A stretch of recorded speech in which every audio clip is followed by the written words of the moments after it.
చెప్పి ఉన్నాను, నీకు తోడై ఉన్నాను, భయపడకము, నేను నీ దేవుడనై ఉన్నాను, దిగులు పడకము, నేను బలపడుతును, నీకు సహాయం చేయబడని నేనే, నీతి అను నా దక్షిణాస్తంతో నేను ఆదుకుందును, నీ మీద కోపపడ్డ వాళ్ళందరూ సిగ్గుపడి విస్మయం పొందెదరు అనే మాటల ద్వారా దేవుడు నాతో మాట్లాడటం జరిగింది. హల్లెలూయా. అయితే దేవుడు నాకు చదువు నేర్పించిన తర్వాత 36సారి బైబిల్ కంప్లీట్ చేయడం. హల్లెలూయా. గిన్నెలు దోమే స్థలం నుంచి దేవుడు స్టేజ్ మీదకి నడిపించిండండి. అదే కాకుండా 35 సంఘాలు దేవుడు నాకు ఇచ్చిండు. హల్లెలూయా. అనేకులకు సువార్త ప్రకటించాలి. ఎవరు ఏమనుకున్నా, ఎవరు ముఖం మీద ఉంచినా కొట్టినా ఏమన్నా కానీ ఆయన గురించి ప్రకటించడం మాత్రం మానలేదు. ఇప్పుడు 30 సంవత్సరాలు యేసుప్రభు నేను నమ్ముకొని, తర్వాత నాకు గర్భసంచి లేదు. నేను అడిగిన, ప్రభా నాకు బిడ్డ సంచి తీసేసారు కదా, ఒక బిడ్డ ఒక కుమారుడు, ఆ పిల్లోడు కడుపులో ఉన్నప్పుడు ఆ పిల్లోడు చనిపోతే గర్భసంచి కూడా తీసేసారు. అయితే నాకు బిడ్డ సంచి కావాలి అని ప్రార్థన చేసుకొని అడిగితే దేవుడు నాకు కొత్త బిడ్డ సంచి ఇచ్చిండండి. హల్లెలూయా. దేవునికి మహిమ కలుగును గాక. ఎందుకంటే ఆయన ఎంత గొప్ప దేవుడు అంటే, ఆయన సర్వశక్తి గల దేవుడు, ఏమైనా చేయగలడు. నువ్వు ఏం అడుగుతున్నావో దానికి జవాబు ఇస్తేందుకు ఆయన సమర్థుడు. ఎందుకంటే ఆయన మాట్లాడే దేవుడు, ఆయన వినే దేవుడు, చూసే దేవుడు, జవాబిచ్చే దేవుడు. అయితే ఒక చిన్న ఎగ్జాంపుల్తో కూడిన ఒక చిన్న వాక్యం చెప్పాలని, కొద్ది నిమిషాలు చెప్పాలని నాకు ఒక తలంపు ఉంది. మీరు అనుమతిస్తే చెప్పక్క అంటే చెప్తా, లేకపోతే ముగిస్తా. హల్లెలూయా. దేవునికి మహిమ కలుగును కాక. నా స్టేజ్ దగ్గరికి ఎవరన్నా వస్తారా? ప్రసాద్ బాబు రావాలి. ఎందుకంటే నాకు ఇచ్చిన సమయం అర్ధగంటనే. మన దేవుడు ఎవరు? ఇందాక అయ్యగారు చెప్పిన వాక్యాన్ని కలుపుకొనే మాట్లాడతా. హల్లెలూయా. మరి నన్ను ప్రసంగం చేయమన్నారో చేయమనలేదో కానీ నేను మాత్రం కొన్ని మాటలు చెప్పాలని నాకు తలంపు. ఇవి తీసేస్తే బాగుంటుంది, ఈ 2 పూల కుండీలు.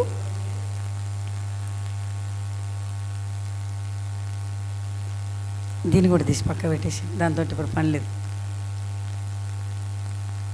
నా అద్దాల కిందనైతే పడి. హల్లెలూయా. దేవునికి మహిమ కలుగును గాక. మన దేవుడు ఎవరు? ఒక చిన్న ఒక ప్రశ్న మీకు. దేవుడు మాట్లాడితే చచ్చిపోతారా బతుకుతారా చెప్పండి. బతుకుతారు అన్నోళ్ళు చేయతండి. సరే, చేతులు దింపండి. దేవుడు మాట్లాడితే చచ్చిపోతాము అన్నోళ్ళు చేయతండి. సరే, మీరు అంటున్నారు బతుకుతామని, నేను చెప్తున్నా చచ్చిపోతామని. హల్లెలూయా. నువ్వు కరెక్ట్, నువ్వు రెడీగా ఉండు, ఓకేనా? ఎవరైనా హైట్ వెయిట్, లైట్ వెయిట్ కాదు, హైట్ వెయిట్ ముగాయన ఎవరైనా మంచిగా మీ భాష చెప్పాలి. హైట్ వెయిట్ ఎక్కువ ఉన్న వాళ్ళు కావాలి.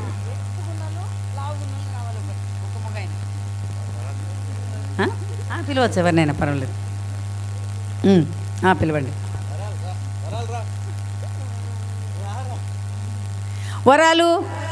వరాలు కోట్ల పిలిచినట్టు పిలుస్తున్నా. వరాలు 3వసారి. అప్పటి వరకు ఒక పల్లె పాడతాయి. ఆయన ఇక్కడికి వచ్చే వరకు ఇది పండగ దండగ పాట పాడతా. వినండి. మా వరం మనోహరం, యేసయ్య స్వామికి వందనం, యేసయ్య దేవుడని చప్పట్లు కొట్టుదాం, కొట్టిన చేతులు పండగ, కొట్టని చేతులు దండగా, కొట్టిన చేతులు పండగ, కొట్టని చేతులు దండగా, మా వరం మనోహరం, యేసయ్య స్వామికి వందనం. హల్లెలూయా. అన్నాడు. అక్కడ నిలబడు. ఇప్పుడు మీరు అన్న మాట ప్రకారంగా ఏమన్నారు? మీరు దేవుడు మాట్లాడితే బతుకుతామని మీరు అన్నారు. నేను రివర్స్, నేనేం మాట్లాడినా చచ్చిపోతాము అని. ఓకేనా? ఎందుకు చచ్చిపోతాము అన్ననో మీకు వాక్యం ద్వారానే చూపెడతాం. చూడండి, నిర్గమకాండం 20:18 వచనం.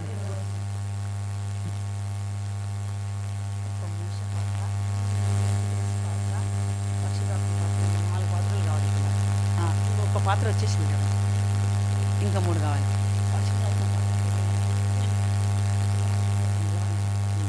ఈయనకి సిగ్గు ఎక్కువ. అందుకే స్టేజ్ మీద నిలబెట్టేసిన. ఓకే, చూడండి, ఎవరమ్మా చదివేది? ఇది తీసుకోండి, ఎవరైనా చదివితే బాగుంటుంది. నిర్గమకాండం 20వ అధ్యాయం 18వ వచనం. ఇప్పుడే కదా, పక్కకుండు, పిలిచినా కొద్ది ఆడుకుంటు. యేసుక్రీస్తు పాత్ర ఇక్కడికి ఉన్నాయన కావాలి, పరిశుద్ధాత్మ పాత్రగా ఇక్కడికి ఉన్నాయన కావాలి. అట్లా 3 ఏళ్ళోడు బుడ్డోడు ఉన్నాడా? ఒక్క నిమిషం, నేను పిలిచినప్పుడు పంపండి. ఒకసారి మీరు చదివితే మనం ముందుకు వెళ్ళిపోదాం. ప్రజలందరూ ఆ ఉరుములు ఆ మెరుపులు. ఉండండి, మీరు ఉపవాసం ఎంతమంది ఉంటున్నారు? ఉపవాస ప్రార్థన ఎంతమంది చేస్తున్నారు? ఉపవాసం ఎంతమంది? ప్రభా దేవా దిగునైనా దిగునైనా దిగునైనా ఇప్పుడే రావాలి ఇప్పుడే రావాలని ప్రార్థన చేసే వాళ్ళు ఎంతమంది ఉన్నారు? మీరు ఇట్లాగా ఇవ్వంటే ఇది రైట్ అనుకోవాలన్నా రాంగ్ అనుకోవాలన్నా చెప్పండి. సరే, ప్రశ్నకు జవాబులకి ఈయననే అడుగుతాయి, ఎందుకంటే ఇక లాభం లేదు మీతో మాట్లాడి. కానీ ఇంతకీ నా భాష అర్థమవుతుందా మీకు? అర్థమైన ఒకసారి చేయొద్దండి. తెలుగు నుంచి తెలుగే. అయితే ఇప్పుడు మనం ఎంత ధన్యులం అంటే, ప్రభా నీ కాలుముక్త రానాయనా, లేకుంటే నా ఎంబటి నడువునైనా, నా పక్కన కూర్చోనైనా అంటాం. ఇది పాత నిబంధన సంఘటన చెప్తున్నా మీకు. ఈరోజు నేను మాట్లాడబోతున్న మాటలు తండ్రి, కుమార, పరిశుద్ధాత్మ మీద మాట్లాడబోతున్నా. అర్థమవుతుందా? తండ్రి, కుమార, పరిశుద్ధాత్మ. ఇక్కడ ఇక్కడ కరెక్ట్ నిలబడు, అందరికి కనిపించేటట్టు అక్కడనే చూడు. అయితే పాత నిబంధన కాలంలో తండ్రి అయిన దేవుడు, ఈయనెవరు? తండ్రి అయిన దేవుడు. ఈయన పక్కన ఒక మోస ఉండాలి. ఈయననే రమ్మా, అక్కడ నిలబడయ్యా. ఆయన ఉంటే బాగుంటుంది. జర నువ్వు నిలబడు, అక్కడ నిలబడు, లేకపోతే నేను అక్కడ నిలబ.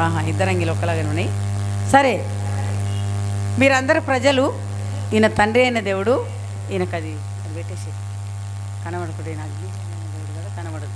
ఇగో ఇట్లా పట్టుకొని దీని మీద ఇట్లా కాళ్ళు పెట్టి కనబడకుండా గిట్ల పెట్టు. ఇది మంచి ఎర్రగా ఉంటే బాగుంటుంది. యాదక సాక్ష్యం చెప్పమంటే వాక్యం చెప్తుందని ఎవరైనా తిట్టుకుంటే తిట్టుకోండి, కానీ నేనేది చెప్తా. కాలు పెట్టి తొక్కిపట్టు. కనబడొద్దయ్యా, నువ్వు, నీకు శరీరమే లేదు అసలుకు. అయితే ఈయన తండ్రి అయిన దేవుడు, ఈయన మోష. అర్థమవుతుందా? ప్రజలకు దేవునికి మధ్యవర్తి అయిన మోష. దేవుడు ఒక మాట చెప్తే మోష వింటాడు, ఆయన తీసుకొచ్చి ప్రజలకు చెప్తాడు. మళ్ళీ ప్రజలు ఏమన్నా చెప్తే ఈయన వింటాడు, తీసుకొచ్చి దేవునికి చెప్తాడు. అంతేనా? అంతేనా? సరే, ఒకరోజు దేవుడు మోషతో చెప్తున్నాడు. ఏమని తెలుసా? మోష, నువ్వు ఎంత చెప్పినా వాళ్ళు వింటలేరు, కాబట్టి నువ్వు పక్కకు తప్పుకో. ఈరోజు నేను పోతా వాళ్ళ దగ్గరికి. ఎవరి దగ్గరికి? ప్రజల దగ్గరికి నేను వెళ్తా, వాళ్ళతో నేను మాట్లాడతా, వాళ్ళని సరి చేస్తా అని చెప్పి ఎవరికి చెప్పిండు ఈ మాట? మోషతో చెప్పిండు. మోష వచ్చేసి ప్రజలకు చెప్తున్నాడు. ఏమనంటే, ఈరోజు నేను మాట్లాడను, దేవుడే మీ దగ్గరికి వస్తాడంట అని చెప్పి మోష చెప్పి ఆయన తప్పుకోవడం జరిగింది. వెనకకి వెళ్ళిపో, కొంచెం నిలబడు. అయితే ఇప్పుడు దేవుడు వీళ్ళ దగ్గరికి వస్తున్నాడు. దేవునికి కాలు చేతులు లేవు. ఇదేందో తెలుసా? ఈ వాక్యం ఏందో తెలుసా? అగ్ని జ్వాల. అగ్ని జ్వాల అయినా ఈ వాక్యము ప్రజలతో మాట్లాడటానికి వస్తుంది. ఎట్లా వస్తుంది? వచ్చేటప్పుడు ఏమవుతుందో ఒకసారి చదవండి. ప్రజలందరూ ఆ ఉరుములు ఆ మెరుపులు. ఆయన వస్తున్నప్పుడు ఎట్లుందో తెలుసా? ఉరుములు, మెరుపులు, ఆ బూరధ్వని, ఆ పర్వత ధూమము చూచి భయపడి, వింటున్నారా? భయపడి తొలగి. ఇక చూడండి, ఈ పర్వతాన్ని చూసినప్పుడు ఆ సౌండ్, ఆయన వస్తున్న అడుగుల సౌండ్ విన్నప్పుడు భయపడి తొలగి దూరంగా నిలిచి మోషేతో ఇట్లా. ఎవరి దగ్గరికి? మోష దగ్గరకు. ఇట్లా మీరే వచ్చి మాట్లాడుతున్నట్టు నేనే తిరుగుతున్నా. మోషతో ఇట్లా నిరి ఏమంటారో తెలుసా? నీవు మాతో మాట్లాడు. నీవు మాతో మాట్లాడు, మేము విందుము. మేము విందుము. దేవుడు దేవుడు మాతో మాట్లాడిన మాతో మాట్లాడిన ఎడల మేము చనిపోవు. మేము చనిపో